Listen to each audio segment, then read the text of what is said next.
Can I help you? Somebody outside us. Speak up and what you're looking at, please. Well, that's the mess line up top. Outside washing your own dishes. You come out of the mess hall and you dip your mess kits into the hot scalding water and clean it off and dip it into a fresh one. Hold that, go back again for a moment. Here we have the boys picking coal, separating the coal from the coke if they possibly could. Now, how did you handle that in your barracks? Well, there's one picture over here of a fellow on one of these, loading one of those little stoves. This one right here, it says darn on it. And we'll take a look at that when we're through. Come on up here, Sam. That's all right. Please. Describe that. That's the base theater where you went to see the movies. As I recall, the movies were 15 cents, and we had real late Hollywood releases. In addition to having Hollywood releases, we also had some extracurricular activities. It would appear that at times, possibly once a month, the girls from the surrounding villages would come on into the base for a dance and have something to eat. Of course, they were quite hungry, as you would well imagine. Well, it reached the point, a lot of them stayed over when they should have gone home on the trucks. And one day, the commander had to send the notice around and said, all of the females coming to our dances must leave the base by Wednesday afternoon. The GIs are complaining there are no seats left for them to see the movie.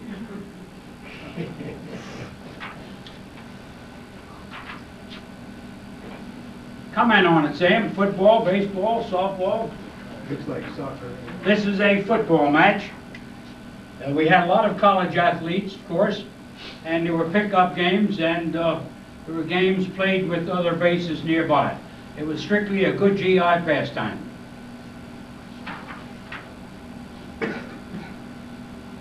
Here is the three chaplains and a chapel that they built for themselves. Sam, how did you handle the LDS aspects? I was not LDS at the time. So Next slide. But one comment there. We did fly around the clock and around the week. We were sitting on the runway with all of our bombs loaded and the engines going on Easter Sunday morning. And from the control tower, you waited for either 2 green flares or 2 red flares. Green meant ready, go, and off they went. Red meant the mission was scrubbed for some reason, weather or otherwise. And that Easter Sunday morning, we had 2 red flares, and the cheers went up. We went back and parked airplanes, took our guns out, grabbed the bicycles, and headed for the base chapel on Easter Sunday morning. At Christmas time, all 3-4 weeks prior to Christmas, the boys would collect a lot of toys and pieces of clothing, tinned foods and such. They'd pack it and drop it on over the occupied countries. Did you have some of those experiences? No, you didn't. 384th probably preceded the candy bomber. Next. Here's some entertainment on base. You met a lot of this down at the NCO club. Comment on it, Sam. Children from the outer villages that came on base and you fed them and entertained them. Do you remember those days? We didn't have very much of that. Right at the end of the war, we were hitting so fast around the clock, and when they put that map up in the briefing room in the morning of Germany, there was a big stretch about 200 miles wide, a kind of no man's land. Please don't drop any bombs here. We're not sure where Patton is today. They were really moving on that last big round. And parties for the kids. They were playing Father Christmas at Geddington in one of the villages where our famous pub, the original name of the pub was the White Swan, As one would imagine, the GIs, we renamed it the Dirty Duck.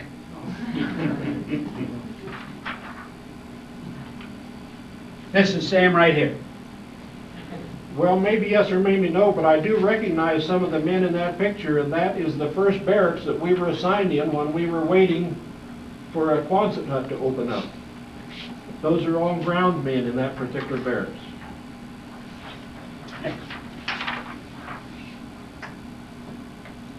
The base library, base NCO club,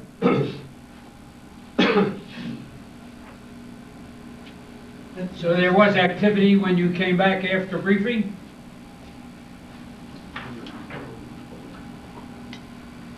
This is the O Club, which is nothing but a converted big Quonset. And of course, many poker games down through the nights, as most times at the Zebra Club and at the Enlisted Men's Club.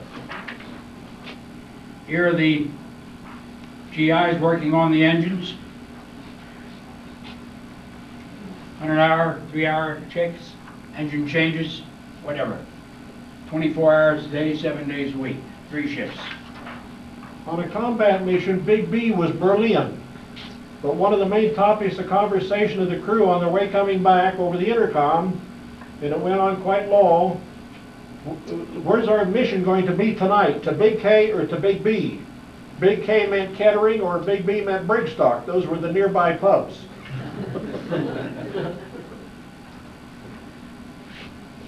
Tire changes, armament checks, welding shops. This is constant, every day of the week. This is before your day, Sam. The first mission was scheduled for May the 4th to Berlin, to Big D of 44. The mission was aborted due to weather. 5 crews of our group did not get the recall. They continued on to Berlin, didn't see a fighter, didn't see flak, dropped their bombs and came on home. They were listed as missing in action for about 5 hours. Came home, we found out they were the first 5 guys that hit Big D, unprogrammed, unscheduled, undecorated, underpaid, overdecorated. Most likely reprimanded. Well, it happened 316 times. When the formations returned, the ground men would be there waiting to patch up the planes and sweating them out. Notice the kids sitting on 70 octane gas. And that, we throw the lights on. Thank you. I would conclude, if I may, courtesy the 8th Air Force Historical Society. From June 1942 in Europe to May 1945, 330,523 individual bomber sorties, 686,000 tons on targets, 15,731 enemy aircraft destroyed, air and on the ground, 261 fighter aces, 17 medals of honor, 220 distinguished service crosses, and last but not least, over 7,000 Purple Hearts for those who participated in combat. I would hope that in attempting to present the GI perspective today, we could get a better feel of what actually took place 50 years ago. And if we were just slightly successful in doing that, then I've been a good substitute for you. So thank you very much.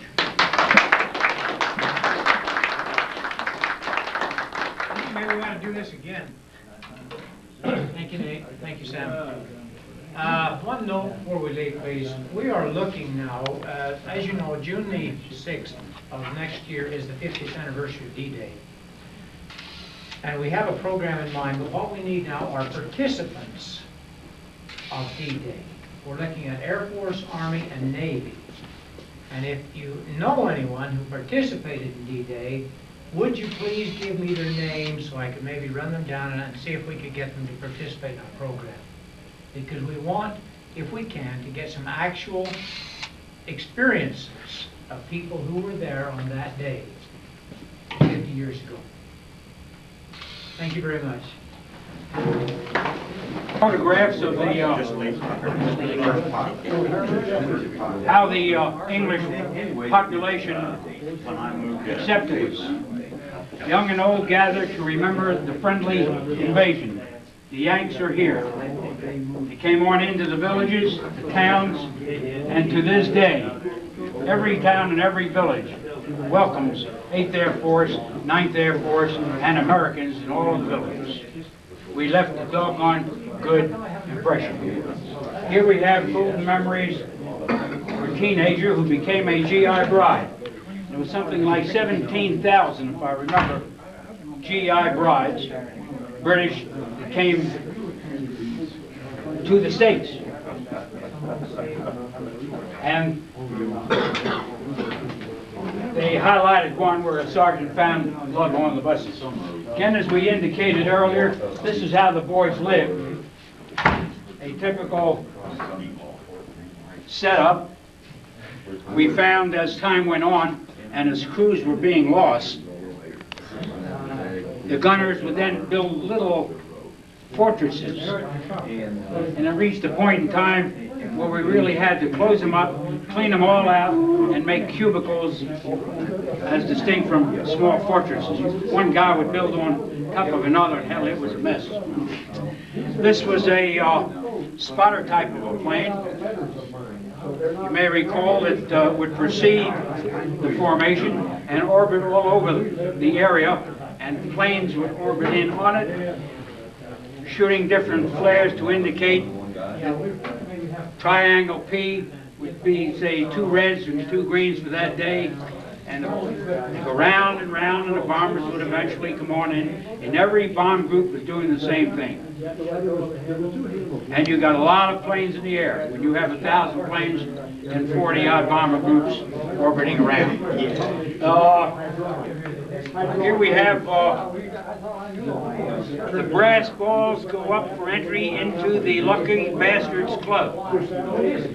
For those who spend time, this fellow spent 1 year and 6 months of his blooming youth with a 4-leaf clover and the proverbial horseshoe firmly embedded, relying on his shrewd and uncanny ability to keep the vapor trail chasers in context. He plastered their Fuhrer and to assist in eradicating the mustache paper hanger. Little fun for everybody. Who's Captain Mike? This was a standard rat hunter's license. Mussolini, Hitler, and Tojo. Here we have copies of newspapers of the day back in 1945. The Spirit of Victory, German Surrender. You may remember Clark Gable. Clark Gable did 6 missions, made a training film, and there's a film on sale called Combat America, which was one of the finest B-17 bomb groups and their stories. Clark Gable shows part of the training film, and they did quite well on it. This is an average or a common decoration that the crews put on their back. Most of them state with the number of bombs, a bomb representing a mission. Hey, Nate? Yes, sir. You notice that the author of There I Was is retired. You can read it in the Air Force magazine. Stevens? Yeah, Stevens. He's not writing anymore. Oh, Stevens, the illustrator? Yeah, this month was the last one.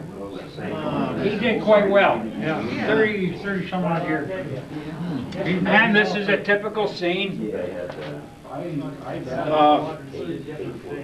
It's been estimated that for every B-17 lost actually in combat, 6 others were lost due to mid-air collisions and on the ground.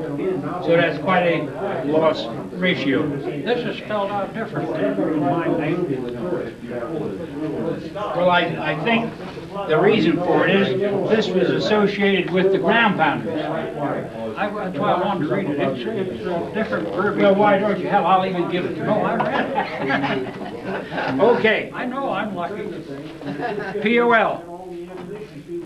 Quite a contrast between what it was and what it is.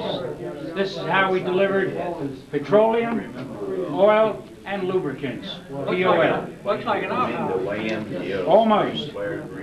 Not quite as big. Alrighty. Gift from Uncle Sam's to the war orphans. GIs were real heroes to the Coca-Cola kids. And the old timers thought nothing better then to meet the boys in the pubs in the near villages. So at each end of our base, we had Gettington, the Dirty Duck. At the other end was Brickstock, and it was called the Three Cocks. The cocks being the French fleur de lis. Not too. A lot of fun. Let us go on over here to the how we live. The barracks, No, that's the only. the crews, It's on your, it's right up. pre-briefings, bugging the finance kid. Edwards married a nurse. She stood on the end of the runway the next day, and Edwards never came back. A very sad story, but there was a happy ending. He spent some time in the POW camp and eventually came on home. Here was a special services bulletin that we compiled and put together. It started in 1917. The 1944 edition shows the GIs doing engine work, lathe work, and a portrait of a B-17 taking off under severe conditions. Darn, that's a very mild turn for what he really said, because the fuel that we used was pure coke, second time coke. It was not coke that would burn easy. So by a little mixture of some fuel, you could get it to burn. Disaster at the best. Lunch break on a flight line. Boys with their bikes going off to the mess halls. Here again with the plain news. Fixing the tires. Dale O. Smith, the commander, 6'7", turning the props. Fixing the cowling. And the boys again in their major shops.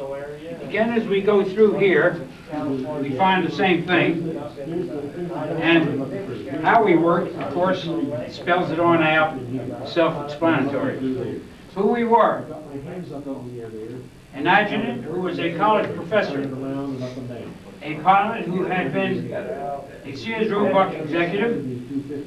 A squadron commander who was a timber topper in the Pacific Northwest. Krindler was a photo man, a law clerk, a successful clerk of Montrose, or rather lawyer, Montrose, Colorado. Owens was a high school scribe, became the group historian. Again, the engines, again, a takeoff, mementos, a comic scene with the boys attempting to shoot the finance clerk. They didn't. Traveling troubadours. The baseball kid and the main gate. One of our troops consisted of and included Adolphe Menjot. You may have remembered Adolphe Menjot. Adolphe Menjot and the group commander were almost alikes, and they switched uniforms. And a great time was had for 2 nights and 3 days in the club. Adolphe was quite a character, and represented himself as a World War I ambulance driver in Italy. And he wore all kind of decorations. Is he in here? No, we have other pictures of Adolf, but he sure as heck is not in here. Yeah, he was quite an actor. Very much so. And we always accused him that the decorations that he wore came from the Semolino spaghetti factory in Rome, Italy. Well, that's about it. One last look. This picture was taken about 10 years ago of what remains of the original Nissen huts. And it was an author put together a pictorial book, and it's called One Last Look. Well, I hope we were able to explain a lot of these things of how we lived, and in the great American tradition, ingenuity,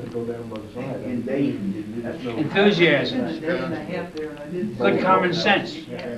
What we didn't know, we learned. And what we learned, we applied, and over a period of time, the loss rates just kept coming down to the point where we did the job. We won the war. So, thanks again. I hope we were reasonably successful in telling the story. Real good. Thank you. You bet. It's fun. But my bishop really whipped me, didn't he?